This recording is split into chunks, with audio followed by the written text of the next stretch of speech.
નમસ્કાર મિત્રો, સ્વાગત છે તમારું અમારી વાસ્તુરંગ યુટ્યુબ ચેનલમાં। મિત્રો, શ્રાવણ મહિનામાં જો મહિલાઓ વાળ ધોવે છે તો તે આ વિડિયો અવશ્ય જોજો। તેમજ એક સ્ત્રીએ પોતાના પતિના પગ શા માટે દબાવવા જોઈએ? જો આ કારણ જાણી લીધું તો તમે રાતોરાત તમારા ઘરમાં ધન આવવા લાગશે। તેમજ એક પરિણીત સ્ત્રીએ આ મહિનામાં ક્યારે આ ભૂલ ન કરવી જોઈએ। તો મિત્રો, વિડીયોમાં આગળ વધતા પહેલા જો તમે ઈચ્છતા હોવ કે મહાદેવની કૃપા તમારી ઉપર સદા બની રહે તો વિડીયોને લાઈક કરી અને કમેન્ટમાં હર હર મહાદેવ જરૂર લખી દેજો। જો મિત્રો તમે પણ શ્રાવણ મહિનામાં વાળ ધોવો છો તો તમે આ વિડીયો જરૂર જોજો। મિત્રો, શ્રાવણ મહિનામાં આ રીતે વાળ ધોવાથી ઘરમાં બરબાદી આવે છે। શ્રાવણ મહિનો છે એ 22 જુલાઈ સોમવારના દિવસે શરૂ થવા જઈ રહ્યો છે અને તે 29 ઓગસ્ટ સુધી રહેવાનો છે અને શ્રાવણ મહિનાનો પહેલો સોમવાર છે તે 22 જુલાઈએ જ રહેવાનો છે। મિત્રો, ઘણા વર્ષો પછી આ દુર્લભ મહાસંયોગ આવી રહ્યો છે, કારણ કે મિત્રો 22 તારીખથી શ્રાવણ મહિનો શરૂ થવા જઈ રહ્યો છે। આ મહિનો છે એ બહુ પવિત્ર માનવામાં આવે છે।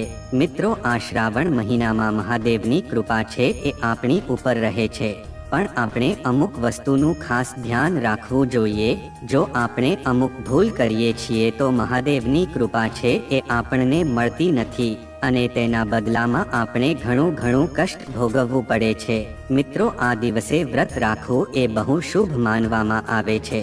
બહુ શુભ મોકા ઉપર આ શ્રાવણ મહિનો શરૂ થવા જઈ રહ્યો છે, જો કે સાક્ષાત મહાદેવનું આગમન થવા જઈ રહ્યું છે। મિત્રો, 22 જુલાઈના દિવસે શ્રાવણનો પહેલો સોમવાર આવી રહ્યો છે, તો મિત્રો મહાદેવને આ સોમવારે ધરતી ઉપર આવવું જ પડશે, એટલે કે સાક્ષાત મહાદેવ પધારી રહ્યા છે। મિત્રો, તેના સ્વાગત માટે કાંઈ પણ કમી રહેવા ન દેવી જોઈએ। આનાથી ભક્તોનો બેડો પાર થઈ જાય છે। મિત્રો, આ વખતે 5 શ્રાવણ સોમવાર આવી રહ્યા છે, તો મિત્રો સૌથી પહેલા આપણે એ વસ્તુ જાણીએ કે આપણે આ શ્રાવણ મહિનામાં વાળ શા માટે ધોવા ન જોઈએ, અને જો આ ભૂલ કરીએ છીએ તો આપણો ઘર પરિવાર બરબાદ થઈ જાય છે, તેમજ આપણા પતિનું મૃત્યુ થઈ જાય છે, સંતાન છે તે દુઃખી થાય છે, તેમજ આપણા ઘરમાં રાહુ કેતુના દોષ લાગી જાય છે, તેમ ન આવવાની મુશ્કેલી આવવા લાગે છે। તો આવો મિત્રો આનું કારણ જાણીએ। તો મિત્રો, આ શ્રાવણ મહિનામાં આપણે ભૂલ ચૂકે પણ વાળ આવી રીતે ક્યારેય જોવા ન જોઈએ, નકર આપણે બહુ મોટી મુશ્કેલીનો સામનો કરવો પડશે। પણ મિત્રો, વિડીયોમાં આગળ વધતા પહેલા જો તમે ઈચ્છતા હોવ કે મહાદેવની કૃપા તમારી ઉપર બની રહે તો આ વિડીયોને લાઈક કરી અને કોમેન્ટમાં હર હર મહાદેવ જરૂર લખી દેજો। મિત્રો, આ શ્રાવણ મહિનો છે એ બહુ શુભ માનવામાં આવે છે, તેમજ આ શ્રાવણ મહિનાના દરેક દિવસો છે એટલા જ પવિત્ર માનવામાં આવે છે, બહુ પવિત્ર માનવામાં આવે છે। મિત્રો, આ શ્રાવણ મહિનામાં આપણે શિવ ભગવાનની પૂજા કરીએ છીએ તો આપણી બધી જ મનોકામના છે એ પૂર્ણ થાય છે। તેમજ જો જે મહિલા છે એને સારો વર જોતો હોય તો તે શ્રાવણ મહિનામાં વ્રત અવશ્ય રાખે। જે મહિલા છે એ આ શ્રાવણ સોમવારનું વ્રત છે એ સરખી રીતે પૂર્ણ કરે છે તો મહાદેવ છે એ ખુદ તેના માટે વર શોધીને આપે છે, અને તેમાં મહાદેવના ગુણ હોય છે, તેને મહાદેવના આશીર્વાદ પણ મળે છે, તેમજ માં પાર્વતીના પણ આશીર્વાદ મળે છે। ધનલક્ષ્મી તેના જીવનમાં હંમેશને માટે બની રહે છે। તો મિત્રો, તમને જણાવી દઈએ કે શ્રાવણ મહિનામાં જ્યારે પણ વરસાદ આવે છે ત્યારે આપણે લોકો સ્નાન કરતા હોઈએ છીએ અને વાળ પણ ધોઈએ છીએ, પણ મિત્રો શું તમે જાણો છો કે આ શ્રાવણના આ પવિત્ર મહિનામાં કોઈ પણ મહિલાએ આવી રીતે વાળ ના ધોવા જોઈએ, નકર તેના પતિનું મૃત્યુ થઈ જાય છે, તેમજ તેનું બધું જ બરબાદ થઈ જાય છે। જો તેનો ધંધો સારો ચાલતો હોય તો તેમાં પણ બાધા આવવા લાગે છે। તો મિત્રો, હવે આપણે એ વાત ઉપર આગળ વધીએ। મિત્રો, પરિણીત મહિલા છે એને આ શ્રાવણ મહિનામાં વાળ ક્યારે ધોવા જોઈએ અને ક્યારે ન જોવા જોઈએ? મિત્રો, એક પરિણીત મહિલા છે એની ઉપર આખા ઘરની સુખ સમૃદ્ધિ રહેલી હોય છે, તો આવા સમયમાં એક પરિણીત મહિલાએ ક્યારે વાળ ધોવા જોઈએ અને ક્યારે ન ધોવા જોઈએ, આ વસ્તુ છે તિથિ અને વાર ઉપર નિર્ભર છે। તો મિત્રો પહેલા આપણે સૌથી પહેલા તિથિ વિશે વાત કરીએ તો મિત્રો અમાવસ્યા, એકાદશી અને પૂર્ણિમાના દિવસે વાળ ન ધોવા જોઈએ અને જો આ ભૂલ કરીએ છીએ તો આનાથી ઘોર અનર્થ થઈ શકે છે। મિત્રો જ્યોતિષશાસ્ત્ર અનુસાર જોવામાં આવે તો મિત્રો અમાવસ્યા, એકાદશી અને પૂર્ણિમા તિથિ ઉપર ચંદ્ર છે ઉચ્ચ અથવા તો નીચ સ્થિતિમાં હોય છે। મિત્રો જ્યોતિષશાસ્ત્ર છે એવું જણાવે છે કે ચંદ્રમા છે એ આપણા મસ્તકને પ્રભાવિત કરે છે। મિત્રો જ્યોતિષ એવું કહે છે કે આપણા હિન્દુ પંચાંગમાં તિથિ અનુસાર જ વ્રત અને તહેવાર મનાવવામાં આવે છે અને અશુભ દિવસો કહેવામાં આવે છે। આના એક દિવસ પહેલા જ વાળ ધોઈ લેવા જોઈએ। તો મિત્રો ધર્મશાસ્ત્ર અનુસાર એવું માનવામાં આવે છે કે શ્રાવણ મહિનાના દિવસોમાં કોઈ પણ સમજદાર મહિલાએ અથવા તો કોઈ પણ પરિણીત મહિલાએ ક્યારેય પણ વરસાદમાં ખુલ્લા વાળ રાખીને સ્નાન ન કરવું જોઈએ। આનાથી ઘોર પાપ લાગી શકે છે તેમજ આપણને પિતૃદોષ પણ લાગી શકે છે। મિત્રો ખુલ્લા વાળમાંથી જે પાણી ટપકે છે એમાંથી રાહુની ઉત્પત્તિ થાય છે અને આપણા પિતૃઓ છે ઈર્ષાઈ જાય છે। તો જો મિત્રો તમે પણ ખુલ્લા વાળમાં સ્નાન કરો છો, તમારા વાળમાંથી પાણી નીચે ટપકવાનું જ છે કે જેના કારણે રાહુની ઉત્પત્તિ થશે અને આપણા પિતૃઓ નારાજ થઈ જશે। આનાથી પિતૃદોષ પણ લાગશે। આથી તે મહિલાને પણ ઘણું બધું ભોગવવું પડે છે। તો મિત્રો આ ભૂલચૂકે પણ ન કરવી જોઈએ। ઘણી બધી મહિલા એવી હોય છે કે જે શ્રાવણ મહિનામાં વરસાદમાં ખુલ્લા વાળ રાખીને નાહતી હોય છે, તો તેને આ ભૂલચૂકે પણ ન કરવી જોઈએ અને જો તે આ ભૂલ કરે છે તો તેનાથી જ ઘરમાં રાહુદોષ લાગી શકે છે અને આ ભૂલ થવાથી ઘરમાં કોઈનું પણ અકાળે મૃત્યુ થઈ શકે છે। આનાથી ઘરમાં દોષો છે એ ઘર કરી જાય છે તેમજ ગુરુ ગ્રહ છે એ પણ આપણો સાથ છોડી દે છે। આટલા માટે જ મિત્રો સ્ત્રી, કન્યા અથવા તો કોઈ પણ મહિલાને ખુલ્લા વાળ રાખીને સ્નાન કરવાની મનાઈ ફરમાવવામાં આવી છે। જો વાળને બાંધીને નાખવામાં આવે તો આપણા પિતૃઓ છે એને કાંઈ વાંધો નથી હોતો તેમજ તે રિસાઈ જતા નથી। આનાથી કોઈ દોષ પણ લાગતા નથી। તો મિત્રો હવે આપણે જાણીએ કે આપણે કયા વારે વાળ ધોવા જોઈએ અને ક્યારે વાળ ન ધોવા જોઈએ।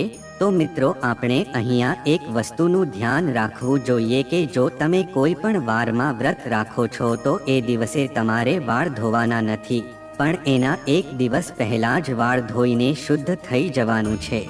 તો મિત્રો શું તમે રવિવારે વાળ ધોઈ શકો છો અથવા તો રવિવારનું વ્રત રાખો છો અથવા તો શું સૂર્યદેવની આરાધના રાખો છો? તો મિત્રો તમારે રવિવારે વાળ ન ધોવા જોઈએ અને જો તમે વ્રત રાખો છો અને તમારે કોઈ પણ કારણસર રવિવારે જ વાળ ધોવા પડે છે તો મિત્રો તમારા માટે એક ઉપાય છે। મિત્રો તમારે એક જાસૂદનો ફૂલ લઈ લેવાનું છે। તે ફૂલને ચોળીને એમાંથી જે રસ નીકળે છે એ રસને તમે પોતાના વાળમાં લગાડી શકો છો, પછી તમે વાળને ધોઈ શકો છો। મિત્રો સોમવારના દિવસે વાળ ધોઈ શકીએ છીએ કે નહીં તો આવો આપણે જાણીએ।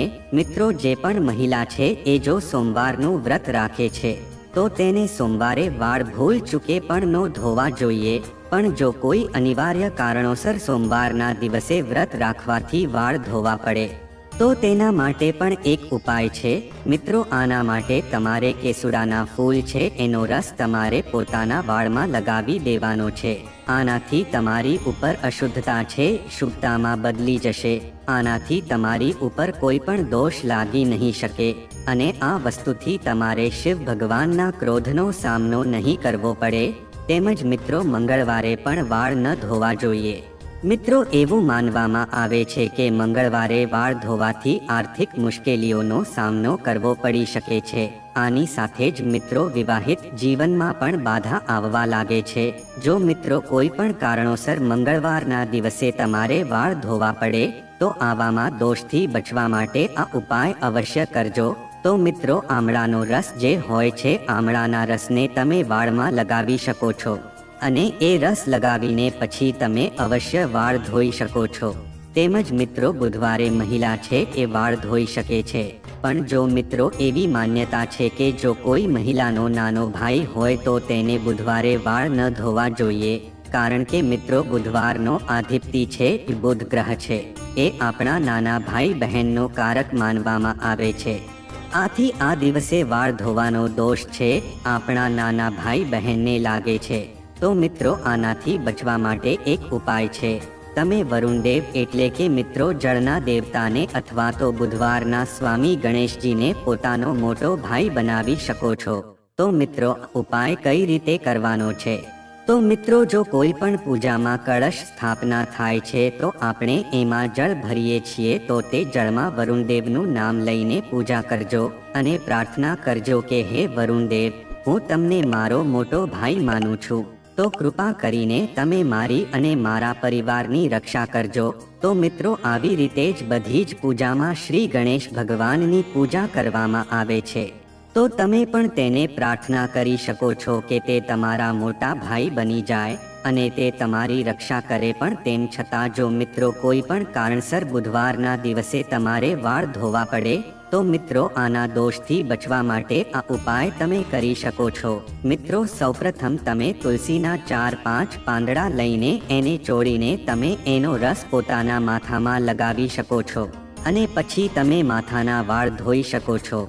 આનાથી મિત્રો ગમે તેટલી મોટી મુશ્કેલી હશે તે સમાપ્ત થઈ જશે. પણ જો મિત્રો તમારા ઘરમાં તુલસી નથી તો આજુબાજુમાંથી તુલસીના 4-5 પાંદડા લઈ લેજો.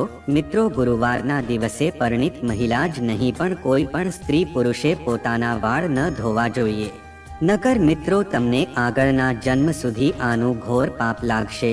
કારણ કે મિત્રો આ ગુરુ ગ્રહ છે એ બધાના જ ગુરુ છે. મિત્રો તમને ખબર જ હશે કે ગુરુવારના દિવસે આપણે ઘરમાં પોતું પણ મારવું ન જોઈએ. મિત્રો એવી માન્યતા છે કે ગુરુવારના દિવસે વાળ ધોવાથી અથવા તો ઘરમાં પોતું મારવાથી માં લક્ષ્મી છે આપણાથી રિસાઈ જાય છે. મિત્રો જો ગુરુનો નાશ થાય છે તો ઘરમાં ઝઘડા થવા લાગે છે તેમજ ઘરની બધી સુખ સમૃદ્ધિ છે એ જતી રહે છે. પણ જો મિત્રો કોઈ પણ કારણોસર ગુરુવારના દિવસે વાળ ધોવા પડે તો મિત્રો આના દોષોથી બચવા માટે આ ઉપાય કરજો. સૌપ્રથમ તમારે થોડીક હળદર લેવાની છે તેમજ થોડોક લોટ લેવાનો છે. તો આ બંનેને મિક્સ કરીને તમે વાળમાં લગાડી શકો છો અને આના પછી તમે પોતાના વાળ છે એ ધોઈ શકો છો. તો આ વસ્તુ કરવાથી તમારી ઉપરથી મોટું સંકટ છે એ ટળી જાય છે તેમજ આનાથી દોષો તમને લાગી શકતા નથી. તો મિત્રો હવે શુક્રવારના દિવસે પરણિત મહિલા છે એ પોતાના વાળ ધોઈ શકે છે. પણ જે મહિલાઓના પુત્ર છે અથવા તો જે મહિલાને પુત્ર પ્રાપ્તિની કામના છે તો આવા દિવસોમાં શુક્રવારના દિવસે તેને વાળ ન ધોવા જોઈએ. પણ જો તમને કોઈ પણ કારણોસર શુક્રવારના દિવસે વાળ ધોવા પડે તો તેના દોષથી બચવા માટે આ ઉપાય જરૂર કરજો. મિત્રો સૌપ્રથમ પોતાના વાળમાં દહીં લગાવી દેજો અને પછી જ વાળને ધોજો. તો મિત્રો હવે આપણે શનિવારની વાત કરીએ. તો મિત્રો શનિવારે પરણિત મહિલા છે એને વાળ ન ધોવા જોઈએ, કારણ કે આ શનિવાર એ શનિદેવનો દિવસ માનવામાં આવે છે. તો મિત્રો તમે પણ જાણો છો કે બધા જ દેવતામાં ન્યાય માટે શનિદેવને માનવામાં આવે છે. મિત્રો શનિદેવને ન્યાયના દેવતા માનવામાં આવે છે એટલે કે મિત્રો શનિદેવને તમે આખા બ્રહ્માંડના જજ કહી શકો છો. અને મિત્રો આ જ કારણોથી બધા લોકો છે એ શનિદેવના પ્રચંડ ક્રોધથી ડરે છે. જો મિત્રો તમારે પણ આ શનિદેવના પ્રકોપથી બચવું છે તો તમારે શનિવારના દિવસે ક્યારેય પણ વાળ ધોવા ન જોઈએ. અને જો કોઈ પણ કારણોસર શનિવારના દિવસે વાળ ધોવા પડે તો મિત્રો આના દોષોથી બચવા માટે તમારે શનિવારના દિવસે કાચું દૂધ તમારા વાળમાં લગાવી દેવાનું છે. પછી જ તમે વાળ ધોઈ શકો છો. મિત્રો વાળમાં દૂધ નાખીને પછી વાળા ધોવાથી શનિદેવની કુદૃષ્ટિ છે એ નથી પડતી. તો મિત્રો હવે અમે તમને એક મહત્વની વાત જણાવવા જઈ રહ્યા છીએ. તો મિત્રો પરણિત મહિલા છે એ પોતાના સેંથામાં સિંદૂર પૂરે છે. તો મિત્રો શરીરના આ સ્થાનને ગંગાજીનું સ્થાન માનવામાં આવે છે. તો મિત્રો આ જગ્યાએ જો સિંદૂર લગાવવામાં આવે તો આને ગંગા સિંદૂર કહેવામાં આવે છે. આ જ પવિત્રતા અને સૌભાગ્યની નિશાની છે.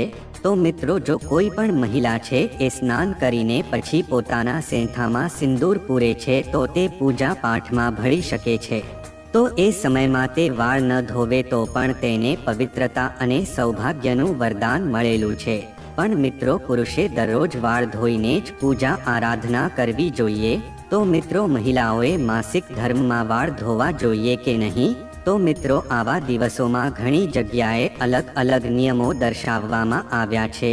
મિત્રો ઘણી જગ્યાએ તેમજ આપણી આજુબાજુમાં એવી માન્યતા છે કે આજે પણ માસિક ધર્મના 3જા અથવા તો 5મા દિવસે વાળ ધોવામાં આવે છે અથવા તો વાળ ધોવામાં આવતા નથી. મિત્રો આવી જ રીતે જો ડિલિવરી પછી તમે જાણો જ છો કે એક માને વાળ ધોવા દેવામાં આવતા નથી તેમજ સ્નાન પણ કરવા દેતા નથી, પણ 11મા દિવસે જ સ્નાન કરાવવામાં આવે છે. પણ મિત્રો આ વિષયમાં વાર અને તિથિનું તમારે અવશ્ય ધ્યાન રાખવું જોઈએ. તો મિત્રો આગળ સીતા માતા એવું કહે છે કે જો પરિણીત મહિલાઓને આ 5 વાત છે અવશ્ય ધ્યાન રાખવી જોઈએ, નકર તમને અથવા તો તમારા પતિને ક્યારે પણ માન સન્માન નહીં મળી શકે. તો મિત્રો સીતા માતા એવું કહે છે કે એક સ્ત્રીને હંમેશા તેના વાળ છે એ બાંધીને રાખવા જોઈએ, કારણ કે બાંધેલા વાળ છે એ સંબંધોને બાંધીને રાખે છે. સ્ત્રીઓના ખુલ્લા વાળ છે એ ઘરનો નાશ કરે છે. આ વસ્તુનું વર્ણન મહાભારત કાળમાં મળે છે. મિત્રો ખુલ્લા વાળ છે એને નકારાત્મક શક્તિને આકર્ષિત કરે છે. તેમજ પૂર્ણિમા અને અમાવસ્યાના દિવસે વાળને ક્યારે પણ ખુલ્લા ન રાખવા જોઈએ. એવું માનવામાં આવે છે કે આ દિવસે કોઈ પણ ભૂત પ્રેત અથવા તો ખરાબ નજર છે તમારી પાછળ આવી શકે છે. તેમજ મિત્રો સીતા માતાએ બીજી વસ્તુ જણાવી હતી કે કોઈ પણ પરિણીત મહિલાએ પોતાના પતિ સિવાય ક્યારે પણ બહાર ન જવું જોઈએ. આને ઘોર અનર્થ માનવામાં આવે છે. મિત્રો સીતા માતાની ત્રીજી વાત છે કે કોઈ પણ સ્ત્રીએ પોતાના ઘરની ગુપ્ત વાતો છે એ બહાર ન કહેવી જોઈએ. આનાથી તમારા ઘરનો નાશ થઈ શકે છે. તેમજ કોઈ પણ પરિણીત મહિલાએ પડોશીના ઘરમાં વધારે સમય માટે ન જવું જોઈએ. તેમજ સીતા માતાની ચોથી વાત એ છે કે મિત્રો પરિણીત મહિલાએ હંમેશા પોતાના સેથામાં સિંદૂર પૂરેલો રાખવો જોઈએ. જેટલો પણ તમે લાંબો સેંથો પૂરશો એટલું જ તમારા પતિનું આયુષ્ય વધી શકશે. જે સ્ત્રી છે પોતાના સેંથાનો સિંદૂર છુપાવે છે અથવા તો તે થોડુંક જ સિંદૂર લગાવે છે તો તેનો પતિ છે એ સમાજમાં પણ છુપાઈ જાય છે. આવી મહિલાનો પતિ છે એ હંમેશા હાર જ સ્વીકારી લે છે. તેમજ મિત્રો સીતા માતાએ 5મી વાત એ રીતે જણાવી હતી કે એક પરિણીત મહિલાએ પોતાના પતિની કોઈ પણ નિશાની છે અન્ય વ્યક્તિઓને આપવી ન જોઈએ. આનાથી પતિનું મૃત્યુ છે એ જલ્દી થઈ શકે છે. એટલા માટે પતિની કોઈ પણ નિશાની છે એક પત્નીએ પોતાની પાસે સાચવીને રાખવી જોઈએ. તો મિત્રો અંતમાં સીતા માતા એવું કહે કે સ્ત્રીને પોતાના પતિના પગ છે અવશ્ય દબાવવા જોઈએ, કારણ કે મિત્રો પણ પુરુષના ગોઠણથી લઈને નીચેનો ભાગ છે એ શનિદેવનો હોય છે. તેમજ સ્ત્રીની કોણીથી લઈને આંગળી સુધીનો ભાગ છે એ શુક્રનો હોય છે. અને મિત્રો જ્યારે પણ શનિ ઉપર શુક્રનો પ્રભાવ પડે છે તો ધન પ્રાપ્તિનો યોગ બને છે. એટલા માટે જ મિત્રો દરેક પરિણીત સ્ત્રીએ પોતાના પતિના પગ દબાવવા જોઈએ. આનાથી મિત્રો ધન, યશ, વૈભવ, કીર્તિ તેમજ ઉત્તમ જીવન સાથી અને ધન સંપદા છે એ પ્રાપ્ત થાય છે. મિત્રો આટલા માટે જ તમે હંમેશા એવું જોયું હશે કે લક્ષ્મીજી છે એ હંમેશા ભગવાન વિષ્ણુના પગ દબાવતા હોય છે અને આ કારણથી જ લક્ષ્મી માતાને ધનની દેવી માનવામાં આવે છે. કારણ કે મિત્રો આવો યોગ છે એ ધનની વર્ષા કરે છે. તો મિત્રો જો આ માહિતી તમને ગમી હોય તો વિડીયોને લાઈક કરી અને ચેનલને સબસ્ક્રાઇબ પણ કરી દેજો કે જેથી કરીને અમે રોજ વાસ્તુશાસ્ત્રને લગતા વિડીયો લાવતા રહીએ. તમારો દિવસ શુભ રહે મિત્રો. ધન્યવાદ.